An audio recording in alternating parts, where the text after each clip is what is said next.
Guys, what's up? How's it going? It's John, Gamester81. This video, I wanted to review a new upcoming console coming out December 15th by Gamerstech. It's called the 8-Bit HD clone console. This is a high-def NES clone. Certainly isn't the first to hit the market, but this is the first one that is priced on a budget pricing, which is good. So NES clones, HD clones are kind of fairly new to the market within the last couple of years.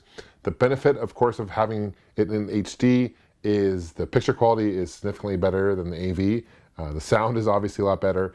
And also I've noticed that a lot of modern TVs, even though they have the AV outs, aren't necessarily detecting the AV cables. So if you purchase a new TV, and you'll notice that sometimes it won't even read the console, which is kind of weird. So if you have an HD TV, which I'm sure most of us have, and you like to play retro games, and you prefer to play on actual hardware, not emulation, this is a system to look into because this is definitely a price budget system. So this will retail on Gamerstech website for $50 US, and on Amazon it will retail for $60 US. You compare that to the AVS console that came out by Retro USB recently. I did a review on that as well recently, and that retails for $185. It is a different console though. That I'll talk about more about the differences between that and this, but that is over 3 times the price of this clone. You also have analog released about a year ago or so, what they call the NT. That is kind of the high-end model of the clone NES consoles. That initially retailed for about $575. That's $575 US, quite a bit. They do have one that is literally plated in 24 karat gold. They only limited to 10. That retails for $5,000. And they're actually coming out next month in January. They're coming out with the NT Mini that's going to retail for about $450. So you have things ranging from $5,000 to $50. I don't have an NT console. I don't own an NT console to compare that to this, but I do own the other ones, including an NES Mini, which just came out as well, which also is in HD. So I want to compare the differences in video and audio for you guys, keeping in mind that this is a late stage prototype version of the system, and this will change slightly for the better, of course, by the time it comes out. And at the very end of the video, I'm going to also talk about the pros and cons of this console compared to the other ones on the market. Thanks for watching, guys. Thanks for leaving a comment. Thanks for subscribing, and thanks for liking this video. Let's take a closer look. So here's a closer look at kind of what the box will look like. This isn't the final version of the box. The final version of the box will have HD on the side here, but this is kind of an example of what it will look like. It does come with 2 controllers. They're uniquely designed, almost rounded off like the Super Nintendo controller, but they're laid out obviously like the NES controller, which is cool. And on the back, it talks more about the system itself. But again, this is for the standard AV editions. Obviously, this will be different with the HD connections, all that good stuff. I just wanted to show you kind of what the box will look like when it comes out. Okay. So in the box, you get obviously a plastic case holding. You get 2 controllers. This is what the controllers look like when they're actually wrapped up. You have an AV cable, so it will play both an HD and AV out. So it's got the yellow and white. It does not have the red, just like the original NES console did.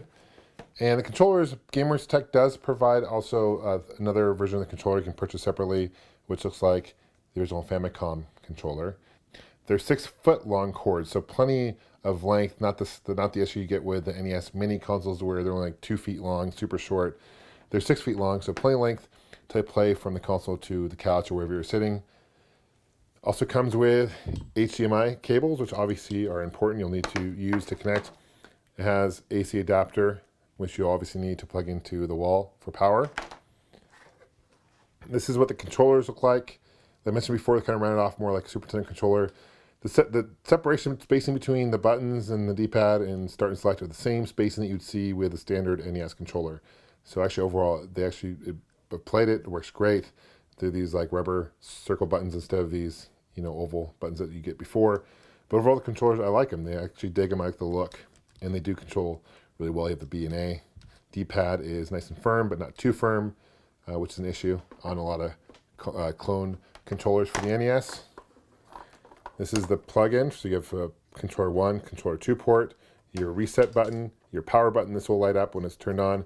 This is where the cartridges will actually plug into. One complaint about these clone consoles in general are the grip, and I can tell you it does kind of grip the cart kind of hard, but not too bad. You know, I can do it with one hand, but it does grip okay, just like most other consoles do, so just keep that in mind. On the back, you have your DC in, your AV out, video and audio out, and your HDMI. Overall, it's pretty lightweight. It's pretty small as well. It's almost the height of a cartridge, which is interesting. You can kind of see the width as well.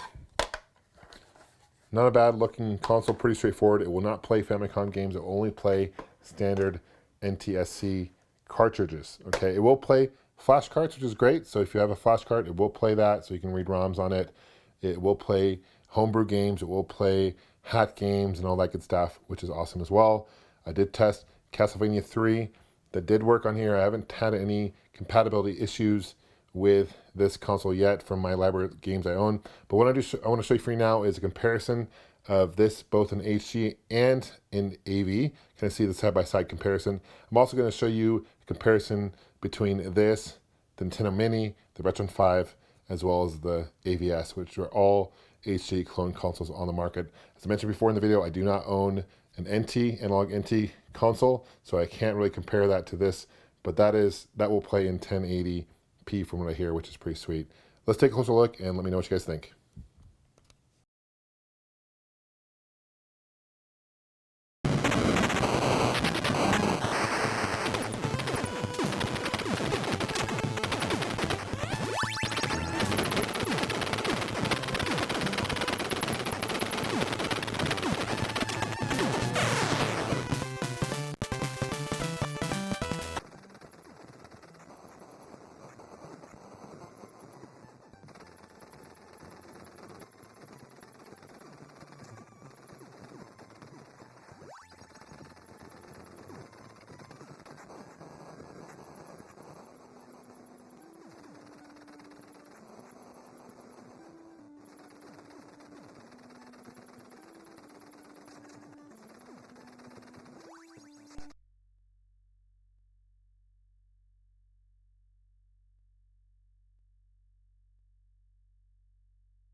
So in conclusion, what I think about the new 8-bit HD console by Gamers Tech, I think overall the price is certainly right. I think between $50 and $60 is about right. It's a great deal. I love the fact that it comes with 2 controllers. It comes with all the hookups you need. The AVS clone console that came out by Retrobit comes with 0 controllers. To me, that's kind of mind-blowing because it's like buying a car without wheels. You need wheels. And I think Retro USB's philosophy or thought behind that was like, well, if you're going to buy the AVS, you most likely have an NES or you have a controller. But that's like saying that if I were to buy a car, I have the wheels already. You kind of need the wheels to drive the car. You kind of need the controller to play the console. So for $185, that does not include the controller. However, this does not play Famicom games. It does not have the ability to add any scan lines or any filters like you can get with the other NES HD clone consoles on the market. It does subtly, I don't know if you noticed in the comparison side-by-side videos, but it does slightly cut off some of the border, maybe like 1/8 of an inch. Nothing major. And I want to tell you this, guys, be very, very clear on this too. If you guys do end up getting this and you have an HD TV, you do have to change the TV settings. I would certainly change it to game settings so it doesn't lag, because that will, if it's not on game setting, it will lag slightly, and that will certainly help it. You can also take off the widescreen, and that's going to cut off, that's going to add the borders. That's not going to stretch the image. Because I noticed when I first got this and I plugged it in, I noticed the game was stretching, and I kind of went through, I saw the instructions, and sure enough, it says you have to change the TV settings. You don't necessarily have to do that with the AVS. You don't have to do that with the Retron 5. You certainly don't have to do that with the NES Mini. But because it's not FPGA and it's not emulation, you do have to change the settings on your TV. The audio, I don't know if you also noticed in the audio comparison, it is very quiet compared to the other clone consoles, HD clone consoles. I noticed the Retron 5 certainly is the loudest of the comparison, certainly has the most bass and almost obnoxiously loud.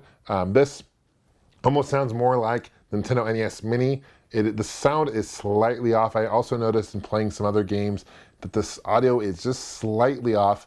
That should be corrected a little bit by the time the system comes out. Nothing really noticeable that's going to affect your gaming experience, but I did notice, at least in this version of the console, that the audio is slightly off. Overall, though, I think for about the third the price of what you can get for the AVS, and certainly about the 10th of the price when you get for the analog NT, this is definitely something to look into. Just keep in mind that it will only play NES consoles. It will not play PAL. It will not play Famicom, so you don't have those benefits. There's no built-in Game Genie like you get with the other clone consoles. So with the AVS, that is certainly, I kind of compare it to cars, for example. So you have like the Ferrari, which would be the analog limited edition gold, 24 karat gold for $5,000. That would be like the Ferrari of the NES clones. And then you get the NT, which is about, well, the NT Mini is ranging for about $450. That would be like a Mercedes. Okay, a really nice car. It'll get you, you drive it, people look at you like, wow, you have that, that's great.